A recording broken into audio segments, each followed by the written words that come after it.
తిరుపతి జిల్లా కాళహస్తిలో శ్రీ అన్నపూర్ణ సమేత శ్రీ నీలకంఠేశ్వర స్వామి ఆలయంలో వార్షిక బ్రహ్మోత్సవాలు జరగబోతున్నాయి. ఇందులో భాగంగా స్వామివారిని సూర్యప్రభ వాహనంపై ఊరేగించి శివనామ స్మరణతో ఆలయ ప్రాంగణమంతా మారుమ్రోగిపోయింది. లండన్ పర్యటన ముగించుకుని సీఎం రేవంత్ హైదరాబాద్ చేరుకున్నారు. శంషాబాద్ ఎయిర్పోర్ట్ కు చేరుకున్న ఆయనకు కాంగ్రెస్ నాయకులు కార్యకర్తలు ఘన స్వాగతం పలికారు. ఈ సందర్భంగా బాగున్నావా మహేందర్ అంటూ రేవంత్ ఆప్యాయంగా పలకరించారు. మాజీ మంత్రి జోగి రమేష్ నేడు మీడియా ముందుకు రాబోతున్నారు. ఉదయం 11 గంటలకు ఇబ్రహీంపట్నం తన నివాసంలో ఆయన మీడియా సమావేశం నిర్వహిస్తారు. ఈ సందర్భంగా తాజా రాజకీయ పరిణామాలు, కీలక అంశాలపై జోగి రమేష్ ఏం మాట్లాడతారన్నది సర్వత్రా ఆసక్తికరంగా మారింది.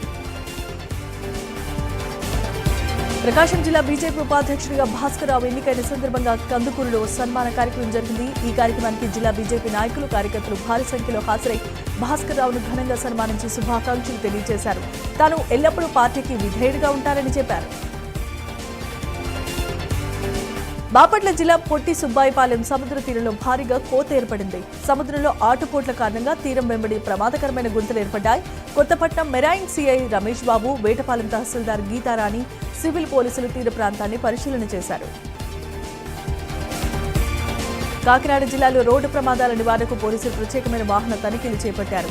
ఎస్పీ జి మిద్నుమాధవి ఐపీఎస్ ఆదేశాల మేరకు గొల్లప్రోలు టోల్ ప్లాజా వద్ద డ్రంక్ అండ్ డ్రైవ్ తనిఖీలు నిర్వహించి కేసులు నమోదు చేశారు. అలాగే స్టాప్ వాష్ అండ్ గో కార్యక్రమం ద్వారా నిద్రమత్తులో డ్రైవింగ్ చేయొద్దంటూ వాహనదారులకు అవగాహన కల్పించారు.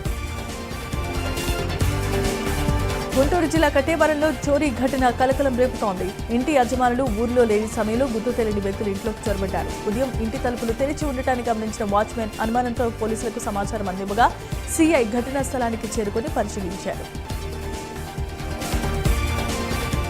తిరుపతి జిల్లా పెద్ద ఈటిపాకం వద్ద రోడ్డు ప్రమాదం జరిగింది. సతీవేడ్ నుంచి చిన్న పాండూరుకు వెళ్తున్న ఆటోను లారీ ఢీకొట్టింది. ఈ ప్రమాదంలో పలువురికి గాయాలు కాగా ఘటనా స్థలానికి చేరుకున్న పోలీసులు లారీ డ్రైవర్ను అదుపులోకి తీసుకుని క్షతగాత్రులను ఆసుపత్రికి తరలించారు.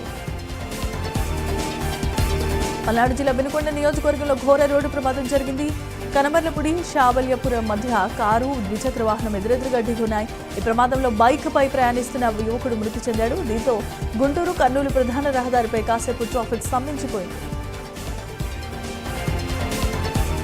పంజాబ్ చండీగఢ్లో భారీ ఉగ్రకుట్రను భగ్నం చేసినట్లు భద్రతా వర్గాలు వెల్లడించాయి. చండీగఢ్ సెక్టార్ 43 బస్టాండ్ సమీపంలో 3 అనుమానితులను అరెస్ట్ చేశారు.